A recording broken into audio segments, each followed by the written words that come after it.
King. Whoa, whoa, whoa.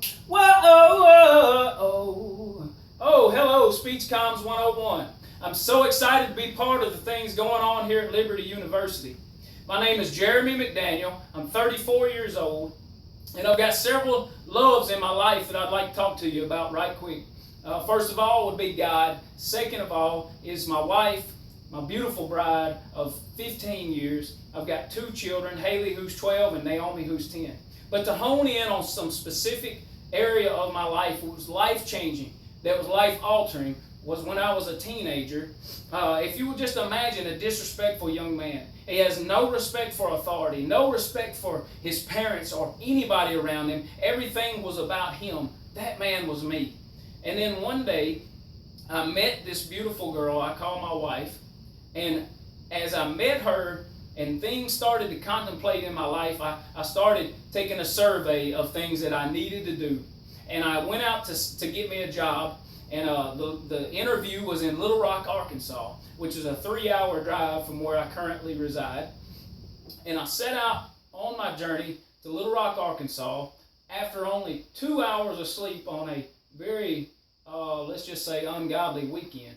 And I drove to Little Rock, Arkansas, had an unsuccessful interview, and I'm on my way back, and the sleep deprivation begins to set in. My eyes begin to get heavy, so I turn up the radio. I roll down every window in my $1,000 car, and I let the wind blow through my hair. And you better believe it or not, I used to have some.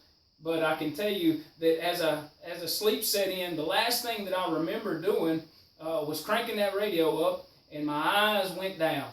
Well, as I started to veer off of the road, there was about a 20 to 30 foot embankment, and as I headed towards the fence, something woke me up, and I decided I needed to get back on the road. As I turned the wheel to go back up on the road, my front right tire in my cheap car, my cheap tires popped and began to flip end over end. As I got out of the vehicle, I'm trying to figure out what just went on, and all of a sudden the cops show up. I don't know who called them or how they got there, but I crawled out, and I'm standing there trying to figure this stuff out. They take me to the nearest hospital. And as I'm strapped to the board, I'm waiting on a familiar face, which nobody that I knew could get there quick. I laid there, and God spoke to me in my heart, and He said, it's time for a change.